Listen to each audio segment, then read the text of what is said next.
I found the envelope on my kitchen counter on a Tuesday morning, tucked under the fruit bowl like it had always been there. It hadn't. I know every inch of my kitchen. I've lived in this house for 31 years.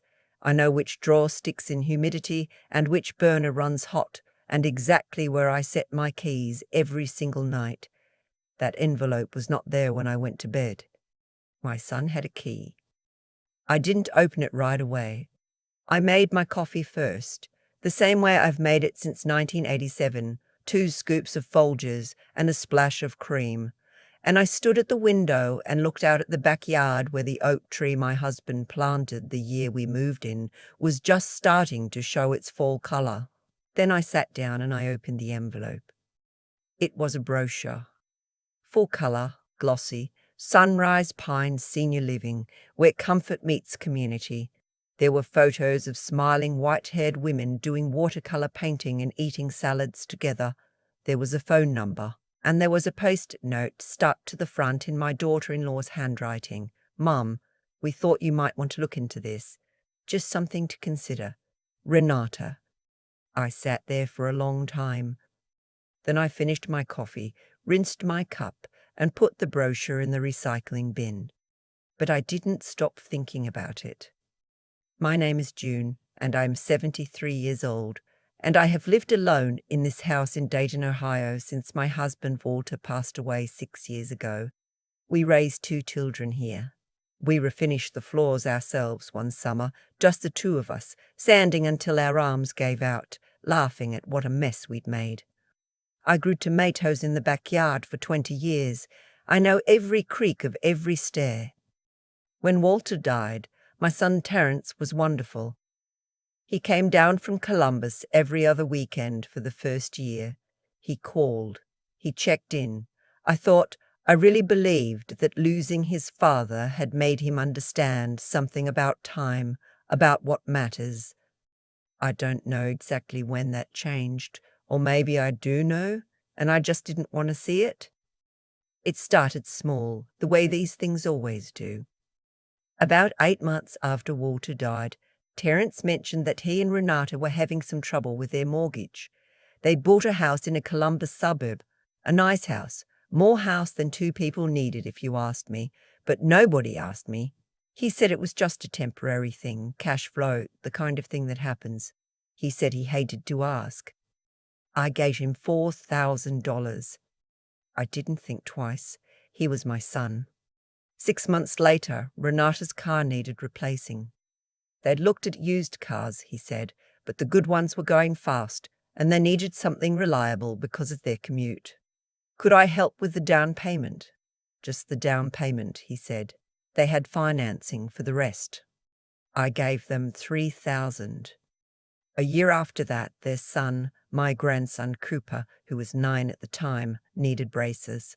Their dental insurance had a cap, Terence explained. It was going to be a lot out of pocket. Was there any chance I could help? I helped. I don't say any of this to make myself sound like a victim, because I wasn't, not then. I gave because I wanted to. Walter and I had been careful with money our whole lives. We had savings, we had the house paid off, we had his pension and my Social Security, and I wanted my family to have an easier time than we'd had when we were starting out. That was all. But somewhere along the way, the asking stopped feeling like asking. It started feeling like billing. The Thanksgiving before I found the brochure, I made the whole meal myself, same as always. Turkey, gravy from scratch, sweet potato casserole, green beans, 2 kinds of pie.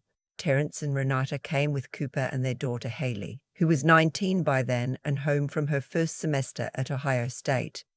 I had been helping with Haley's tuition. Terence had brought it up 2 years earlier. The cost of college had gotten so much worse, he said. They'd done everything right, save what they could, but the gap was still significant. I was her grandmother. If there was anything I could do. I was paying $1,200 a month toward her tuition. I had been for a year and a half. At Thanksgiving dinner, Haley sat across from me and looked at her phone for most of the meal. Not secretly, openly, the phone flat on the table next to her plate, picking it up between bites to scroll. When I asked her how classes were going, she said, "Fine," without looking up. When I asked what she was studying, she said, "Still figuring it out," and went back to her screen. Terence didn't say anything to her. Renata was talking about a renovation they were thinking about. Opening up the kitchen, removing a wall, it would really change the whole flow of the first floor. She'd gotten a quote, and it was actually reasonable if you thought about it long term. She didn't ask me to help pay for it. Not that day, but I noticed she told me what the quote was. After dinner, while Terence and Renata were in the living room and Haley had disappeared somewhere with her phone, Cooper helped me carry dishes to the kitchen. He was 15 by then, tall and a little awkward the way 15-year-old boys are. He rinsed plates without being asked. He asked me if the pie was hard to make.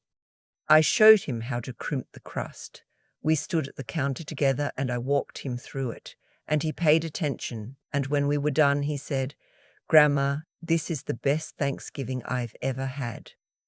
Just like that. Like it was a simple fact. I almost cried. That was the last Thanksgiving I made in this house. The brochure on my counter was in February. In March, Terence came to visit alone. Renata had a thing, he said, and over dinner he brought it up directly for the first time. He said he and Renata had been thinking. He said the house was a lot for one person. He said the upkeep, the yard, the stairs. And here he gave me a look that I recognized as concern, but felt like something else. Weren't they a lot to manage on my own? He said they worried about me. He said Sunrise Pines had gotten really good reviews online. He said he'd looked at the costs and it was actually very manageable, especially if I sold the house. I set down my fork. I asked him what he thought I should do with the money from selling. He said they could help me manage it. A trust, maybe. Something simple, so I wouldn't have to worry about it. I said, "I don't worry about it now." He said, "Mom, you know what I mean." I said I was tired and that we should talk about it another time. He hugged me at the door and said he loved me, and I said I loved him too, and both things were true, and I stood on the porch and watched his car until I couldn't see it anymore. Then I went inside and I sat down at Walter's old desk and I started writing things down. I want to be fair. I want to be honest about what I was and what I gave and what I maybe should have done differently. So let me tell you the full list, because I went back through my bank records that night, and the 6 years since Walter died looked like this. $4,000 for the mortgage shortfall, $3,000 for Renata's car, $2,200 for Cooper's braces, 4 separate loans to Terence for things I no longer remember clearly, $2,000, $1,500, $3,000, $1,800. Haley's tuition, $1,200 a month for 19 months. That's $22,800 right there. A new HVAC system for their house when theirs went out last summer. Terence said they couldn't afford the repair, and the heat index in Columbus had been brutal. I couldn't say no. $6,000. The total, when I added it all up, was $61,400. $61,000 that I had given, a little at a time, over 6 years, to a son who was now suggesting I sell my home. I wrote the number down on a piece of paper, and I looked at it for a while. Then I opened my laptop and I started making calls. I want to tell you about my attorney because she matters to this story. Her name is Patricia. And yes, I know that name means something to me now. She's a woman about 10 years younger than me who has handled my affairs since Walter was alive. She is brisk and precise and she does not waste words. When I called her the next morning and told her I needed to come in, she said, "Tuesday at 2, and that was that." I sat across from her desk and I told her everything. The whole 6 years. The 61,000. The brochure on my counter. The conversation about the trust. She listened without interrupting. When I finished, she said, "What do you want to do?" I said, "I want to make sure that when I die, my house and my money go where I decide they go. Not where anyone else decides. She said, that's what we're here for. We spent 2 hours going through my will, my accounts, the house title. I had some things already in order. Walter had been thorough, but there were gaps. By the time I left her office, I had a plan, and the plan was mine. I also want to tell you about Cooper. He called me in April out of nowhere just to talk. He was 16 by then, studying for his driver's test. He wanted to know if he could practice driving in the Kroger parking lot near my house. It was big and empty on Sunday mornings, he'd heard. I said, of course. I said come Saturday afternoon and I'd make lunch first. He came. We had grilled cheese and tomato soup, his choice, and then we drove slow loops around that empty parking lot for an hour while he got the feel of the wheel. He was nervous and careful, and he asked good questions. On the way back to my house, he said almost shyly, "Grandma, can I ask you something?" I said yes. He said, "Are you okay? Like, actually okay, because you seem different lately." I looked at this boy, this 15-year-old, 16-year-old boy who had rinsed my Thanksgiving dishes and learned to crimp pie crust and was now looking at me with his grandfather's eyes. And I said, "I'm more okay than I've been in a long time, sweetheart." He nodded like that made sense. We drove home. He helped me put the car in the garage. I didn't tell him anything else. He didn't need to know. But I thought about him the whole drive back, and I thought about what kind of grandmother I wanted to be to him, and what it meant to love someone without keeping score. In May, I stopped the payments to Haley's tuition account. I sent the university a letter. I had been paying directly to her account, informing them that the arrangement was ending as of that month. I did not tell Terence first. I did not discuss it with Renata. I made the decision, I sent the letter, and I waited. It took 11 days. Terence called on a Sunday evening. His voice had that particular quality it gets when he is angry but trying not to sound angry, which is actually worse than if he just sounded angry. He said Haley had gotten a notification. He said there must have been some kind of error. He said, could I look into it? I said it wasn't an error. There was a long pause. He said he didn't understand. He said we'd had an arrangement. He said Haley was depending on that. I said, Terence, I need to ask you something. When you come to visit me, do you come because you want to see me, or do you come because you need something? Another pause, longer this time. He said that wasn't fair. I said I thought it was a fair question. He said he would call me back when he'd had a chance to calm down. He didn't call back that week. Or the next. Renata called in June. This surprised me more than Terence's silence had. We had never been especially close. She was pleasant to me at family gatherings, and I was pleasant back, and we both understood that was the nature of the thing. But she called on a Wednesday morning, and her voice was tight and careful. She said she knew things had been strained lately. She said she wanted to clear the air. She said she and Terence both cared about me and wanted what was best for me, and she hoped I understood that the Sunrise Pines conversation had come from a place of love. I said I appreciated her calling. She said, softly but directly, that Haley's grades had slipped because she'd had to pick up extra shifts at her campus job to cover the gap. She said it wasn't fair to Haley, who had done nothing wrong in any of this. I thought about Haley at my Thanksgiving table, scrolling her phone. I thought about 19 months of tuition payments and not one phone call from Haley in all that time. Not one. Not a text, not a birthday card, nothing. I said, Renata, I love Haley, but I'm not her parent.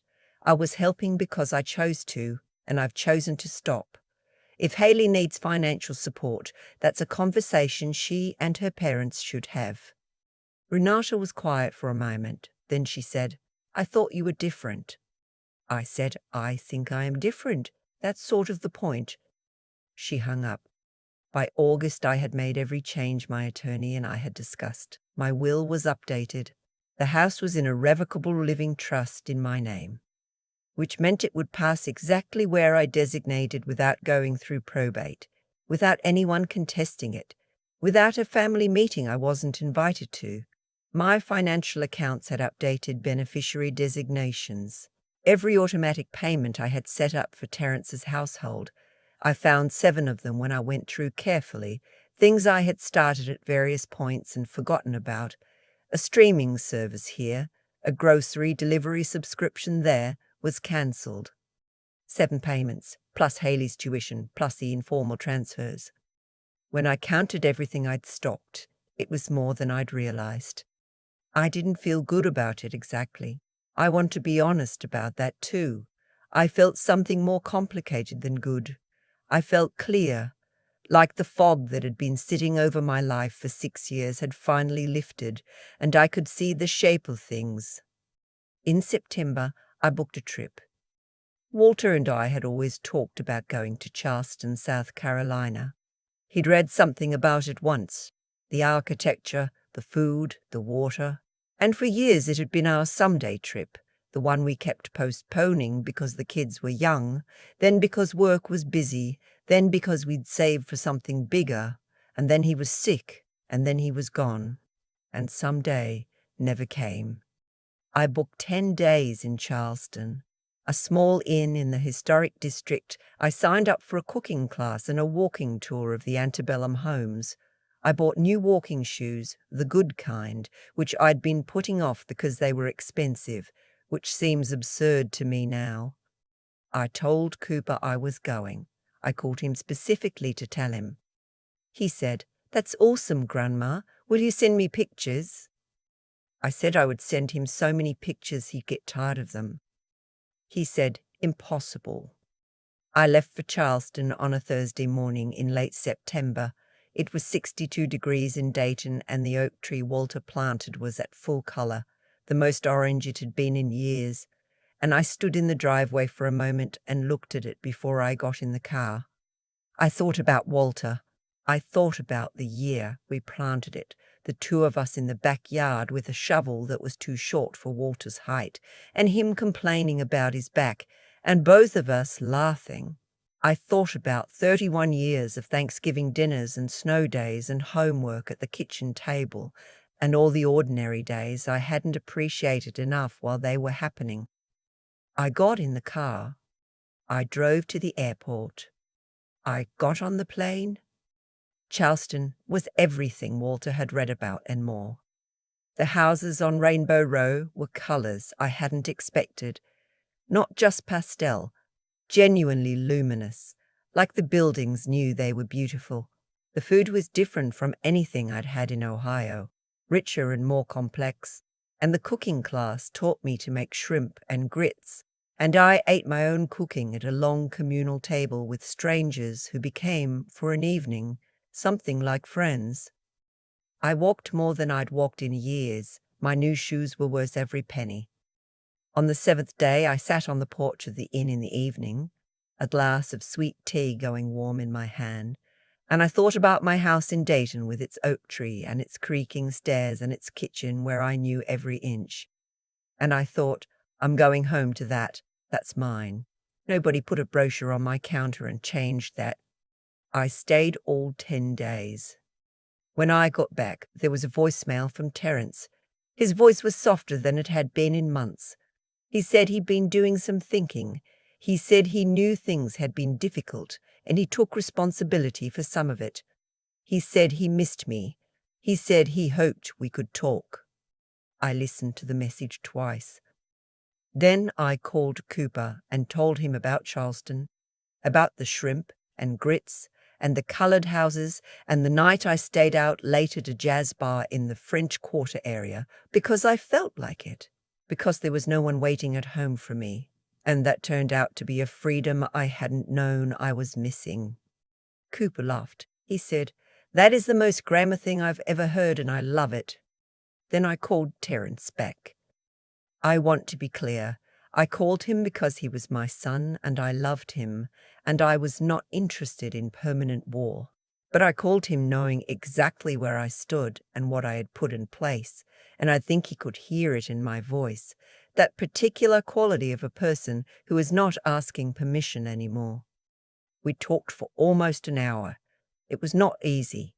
There were long silences and a few moments where one of us said something that landed wrong, and we had to back up and try again. He said he hadn't realized how much I was carrying. I said I wasn't sure he'd wanted to realize. He said that wasn't fair. I said maybe not, but it was true. At the end he said, "Mom, I love you." I said, "I love you too, Terence, but I'm not the bank anymore, and this house is mine until I decide otherwise." He didn't say anything for a moment. Then he said, "I know." I don't know if he did know. Not really. People say things and then they go back to their lives and the knowing fades. But I meant what I said, and everything I had put in place meant it too. My attorney had documents. The trust had a name on it, and that name was mine. My will, when it is eventually relevant, leaves the house and the majority of my estate to Cooper. Not because I love him more than his sister, not because I'm punishing anyone, but because Cooper is the one who showed up at Thanksgiving without a phone in his hand, who rinsed dishes without being asked, who taught himself to crimp pie crust, who called me in April just to ask if I was actually okay. Haley will receive something. I'm not cruel, and she is not entirely responsible for the family she was raised in, but the bulk of it goes to Cooper. Terence will receive a letter. I've already written it. It says that I love him and that the 6 years of help I gave him were genuine, not loans, and I don't want repayment. It says that a mother's love is not a transaction and neither is an inheritance, and I hope he can understand the difference between the two by the time he reads it. It also says that the house, the one he thought was too big for one person, turned out to be exactly the right size. I'm writing this from my kitchen. It's a Sunday morning in November, and the oak tree has lost most of its leaves now, just the skeleton of it against the grey Ohio sky, and the yard will need to be raked before the first hard frost. I'll do it myself, or I'll hire the neighbour's kid, or I'll let the leaves stay a little longer because I feel like it. That's the kind of decision that is entirely mine to make. My coffee is the same as it's always been. 2 scoops of Folgers, a splash of cream. The counter by the fruit bowl is empty. There is no envelope. There is no brochure. I am 73 years old, and I live alone in a house I have loved for 31 years, and on most mornings that feels like exactly enough. On some mornings it feels like everything. I still think about that Tuesday morning sometimes. The fruit bowl, the coffee, the glossy brochure with its smiling women doing watercolor painting. I've thought about what kind of person leaves something like that on their mother's counter without a conversation first. And I've thought about what kind of person I was for the 6 years before that morning that made them believe they could. Because here is what I know now. The way people treat you is partly a reflection of what you've shown them you'll accept. I don't say that to be hard on myself. I say it because it's true, and the truth of it took me a long time to sit with. Every time I transferred money without being asked, every time I absorbed a hint without addressing it, every time I let Renata mention a contractor's quote across my dinner table and said nothing, I was teaching them something. I was teaching them that I could be managed, that my kindness had no flaw. Terence didn't become entitled overnight. It happened slowly the way a house settles. A small thing, then another small thing, and eventually you look up and the foundation has shifted and you can't remember exactly when it happened. What saved me, if I'm honest about what saved me, wasn't anger. Anger would have burned through too fast and left me saying things I couldn't take back. What saved me was getting quiet, sitting at Walter's old desk with a legal pad and writing down the actual numbers, calling my attorney and walking through the documents with clear eyes, not reacting, but deciding. There is a difference between those two things, and it took me most of my 70s to really understand it. Cooper understood something that his parents hadn't learned yet. He didn't know he understood it. He was just a teenager, rinsing dishes and asking how to crimp pie crust, but he was already living by it. He showed up without an agenda. He called in April not because he needed something from me, but because he wondered if I was okay. That's not a small thing. That is actually a very large thing, and it's the kind of character that doesn't come from nowhere. It comes from paying attention to the people in front of you, from deciding that other people's inner lives are worth noticing. I think about what I want the rest of my life to look like, and it looks like Charleston in late September. It looks like a cooking class and new walking shoes and 10 days of deciding for myself when to go out and when to stay in and what to order and how long to linger. It looks like the oak tree Walter planted going orange in the backyard while I drink my coffee and have nowhere to be. I earned that, not through suffering, but through finally having the courage to act on what I already knew. The knowing had been there for years. I just kept filing it away. If there's anything I'd want someone to take from this, it's that loving your family and protecting your own life are not opposites. You can do both. You can love Terence and still say, "This house is mine." You can keep the door open and still change the will. You can be a mother and still be a person. The brochure is long gone. The fruit bowl is still in the same spot on the counter where it's always been. And on most mornings that feels like exactly enough.